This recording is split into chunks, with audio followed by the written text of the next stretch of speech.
We are going to talk about chapter 12. You should have finished section 2, done 3 and 4 for homework last night. So I'm just going to go over the PowerPoint with you guys and make sure that everyone's on the same page.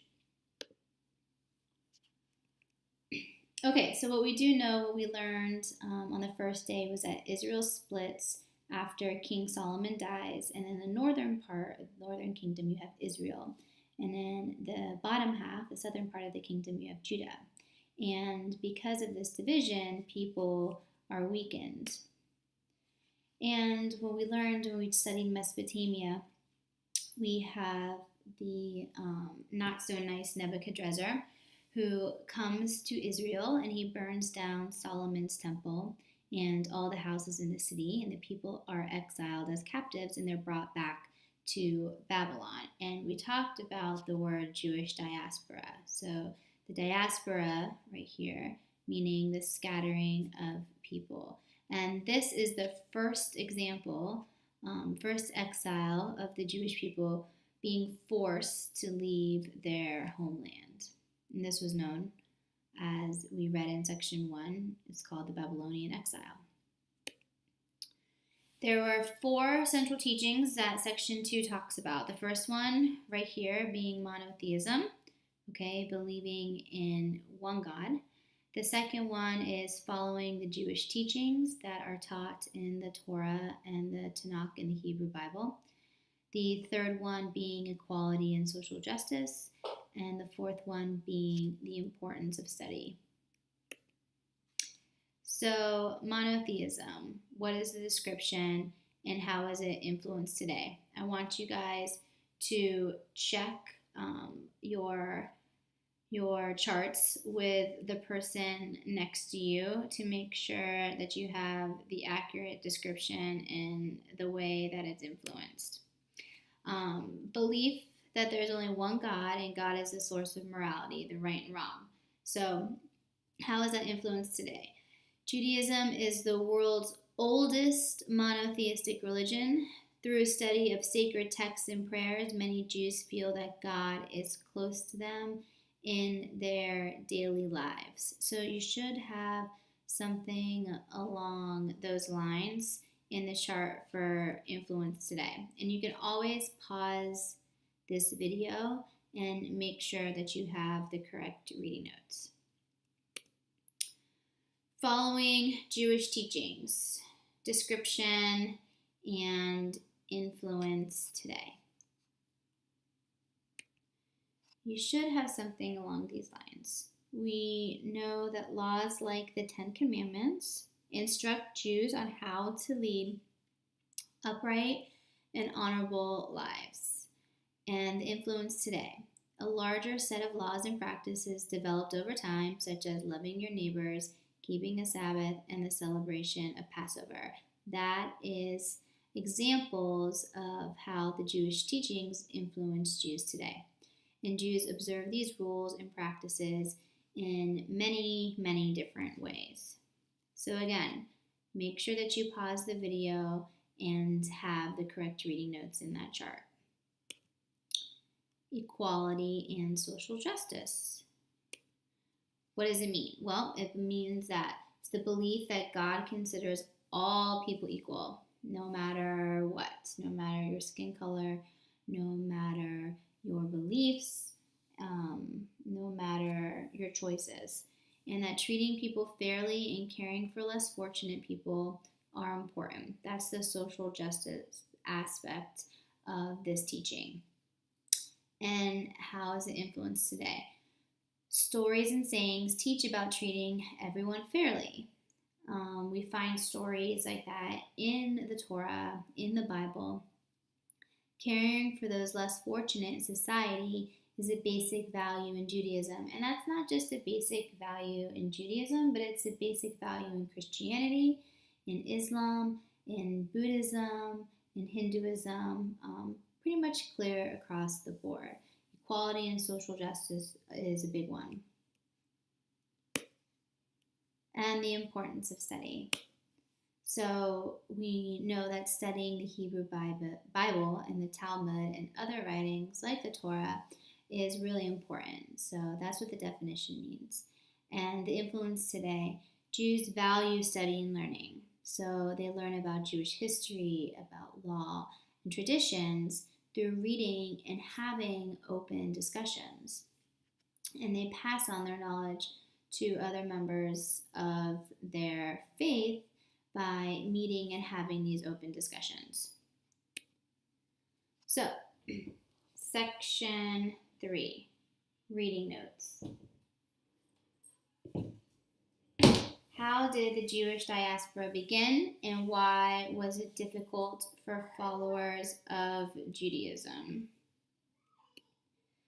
So we know that it begins in 597 BCE when the Babylonians conquered Judah.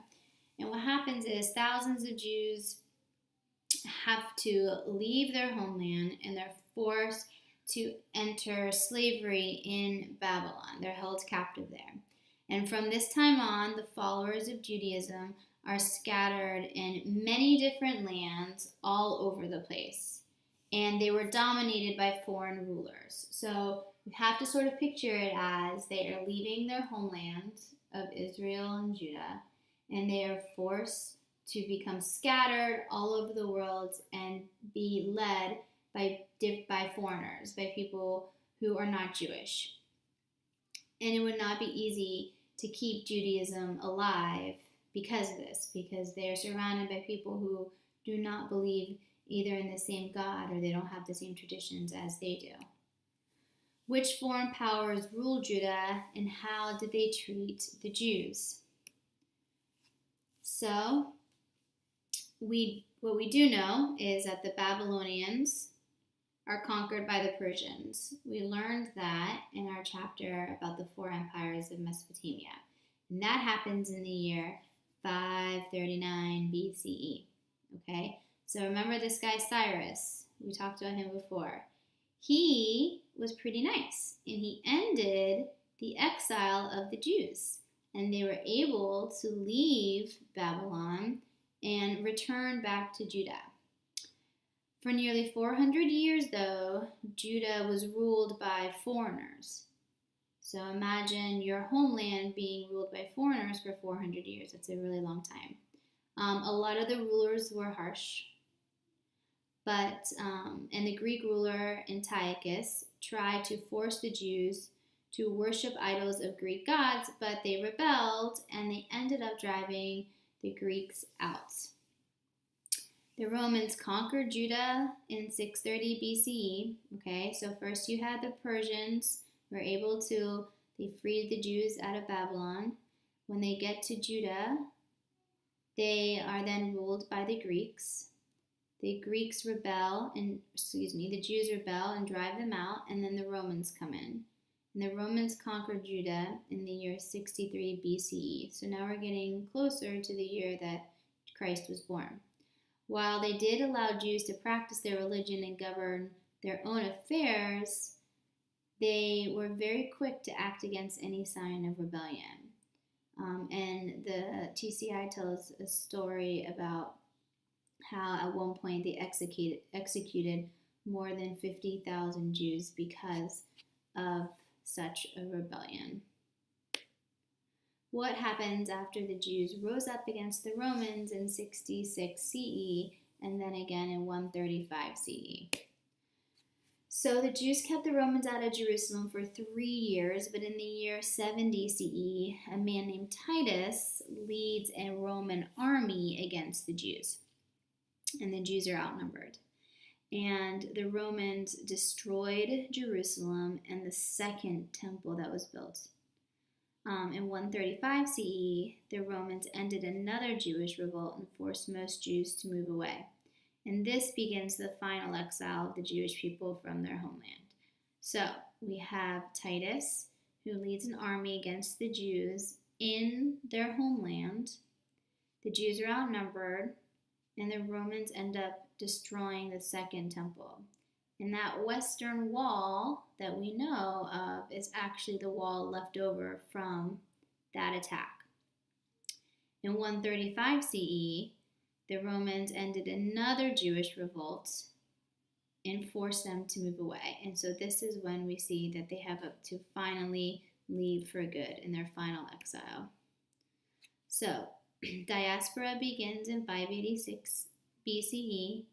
Israelites, the name sort of fades away and they become known as the Jews. And what we do know, it's not easy to keep Judaism alive. So, just sort of to recap, we have the Babylonians rule first, then the Persians, and then comes the Greeks. So, Persians conquer Babylon. Cyrus says, "You can go back home." And they do. They return to Judah and rebuild the temple, because remember that was destroyed by Nebuchadnezzar. The celebration of Hanukkah, which we learned about in chapel with Father Matthews, is that whole concept of the whole story of driving the Greek out and reclaiming and dedicating their temple. Then the Romans come in, and then 80 years after war with the Greeks, the Jews lived as an independent kingdom in what we call Judea. And then, so here they are living happily by themselves, but the Romans come in and conquer in 63 BCE. A rebellion takes place, 50,000 Jews are executed. But they were allowed to practice their religion freely and to sort of keep to themselves and govern their own affairs. So that was one positive thing that happened during the Roman rule. In 22 BCE, the Romans appoint a man named King Herod, and you probably have heard, if you're Christian or Jewish and you're familiar with the Bible or the Torah, King Herod is a famous king where there are a lot of stories about Herod written about him in both of those books. So the Romans appoint King Herod to rule the Jews, and he actually is one of the ones who rebuilds the temple, helps to expand the second temple. And then the Western Wall. So in 66 CE, the Jews rose up against the Romans. They keep them out of Jerusalem for 3 years, which is a substantial amount of time. Then, like I mentioned, we have Titus, who comes in, who's the Roman military leader. He leads 60,000 people against the Jews, and they destroy the Great Temple, leaving only the Western Wall, which is the sacred place. There's a YouTube video that I want you guys to watch. You can either watch it now or you can watch it after the PowerPoint, but it is located on the topics page as well. So go ahead and watch that. So this final exile happens in 135. Do you need to know all the dates? Not all of them. I will definitely go over the dates that you need to know, but you need to have a good understanding of what happens on what date. The final exile of Jewish people, they finally are forced to leave by the Romans, and the Romans take over their land, and they forbid them to come back to Jerusalem. And so now it's sort of the real diaspora of being scattered, and it's the movement of Jews out of their land, and how on earth were they able to preserve their faith and their way of life. That's what section 4 is about. They basically have lost everything, and they are faced with a huge struggle to preserve their religion. So you have this rabbi named Yohanan ben Zakkai, and it's a pretty cool story about him, what he does. He has himself smuggled out of Jerusalem during the Roman rule in a coffin. And he meets with a Roman general outside of Jerusalem. And he convinces this general to let him open a Jewish school in Yavne. And Yavne is a city outside of Jerusalem. So he knew that Jerusalem was going to fall to the Romans. And when it eventually does, Yavne becomes the center of Jewish learning. This is where people are coming and they're teaching new rabbis, and these rabbis are sent out and they're spread all over the world with different groups of Jewish people to help spread Judaism and keep Judaism alive. So there's new teachers and there's new practices coming out of Yavne. Some of the practices and teachings that they really made important was keeping the synagogue, which is their temple or their holy building, the strongest part of their community.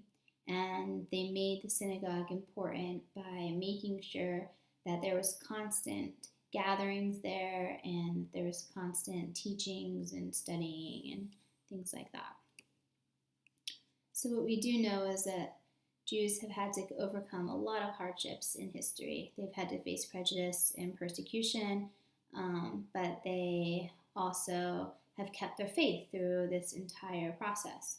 In 1948, the Jewish state of Israel was formed from the lands of David and Solomon. So it's sort of this idea that the land was given back to them and officially made a state again, a country again, in 1948. But that was, if you think about it, just recently. We've talked about prejudice that Jewish people have faced and persecution, and we're going to get a little bit more into detail with that when I get back.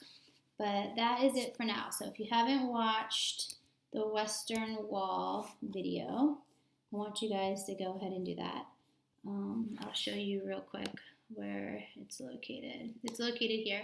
We are going to watch this video, this conflict video against Israelis and Palestinians when I get back, so don't watch that video until I return.